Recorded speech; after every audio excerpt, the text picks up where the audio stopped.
Hello hello hello.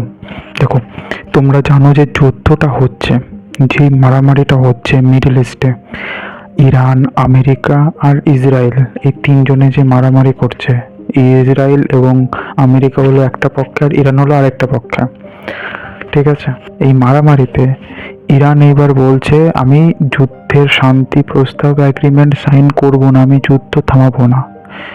প্রথমে এটা বলেছিল, এখন বলছে ঠিক আছে আমি যুদ্ধ থামাতে পারি, শান্তি একমাত্র তখনই হবে যদি আমার এই তিনটে শর্ত তোমরা মানো, তাহলে শান্তি হবে। এইবার এই শর্ত তিনটে কি কি সেটা আমরা দেখে নিই। এটা যে শর্ত তিনটে কি আদৌ ইউএস মানতে পারবে কি পারবে না সে ব্যাপারে টুকটাক বলি। শর্তগুলোর মধ্যে প্রথম যে শর্তটা সেটা হলো গিয়ে, ইরান বলছে আন্তর্জাতিকভাবে আমাকে স্বীকৃতি দিতে হবে, মানে ইরানকে স্বীকৃতি দিতে হবে। এইটা হলো গিয়ে ইরানের প্রথম শর্ত। পুরো ওয়ার্ল্ডে আমার স্বীকৃতি, সার্বভৌমত্ব থাকতে হবে। যদি তোমরা দিতে পারো তাহলেই এই যুদ্ধটা কমবে। এটা হলো গিয়ে প্রথম শর্ত। দ্বিতীয় শর্ত কি? দ্বিতীয় শর্ত যেটা ইরান বলছে যে এই যে যুদ্ধ হলো, এই যুদ্ধে যে আমাদের যে খরচ হয়েছে, যে ক্ষতি হয়েছে, তার ক্ষয়পূরণ দিতে হবে। বোঝা গেল?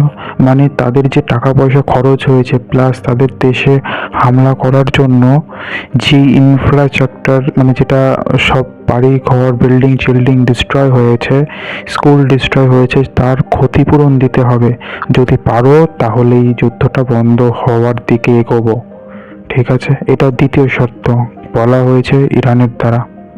3 নম্বর যে শর্তটার কথা ইরান বলছে যে পরবর্তীতে কোনো সাময়িকভাবে আমাকে আক্রমণ যাতে না করা হয় সেটার একটা লিখিত দিতে হবে। এগুলো সব একটা লিখিত দিতে হবে যে পরবর্তীতে কোনো দেশ যাতে আমার উপর আক্রমণ না করে, বা তোমরা যাতে আমাদের উপর আক্রমণ না করো, এইটা আমাকে একটা লিখিত দিতে হবে।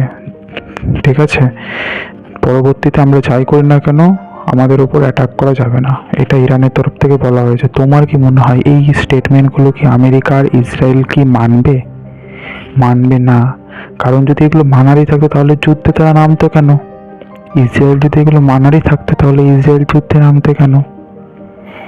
বুঝতে পারলে? বিশাল পেচিদা সিচুয়েশন।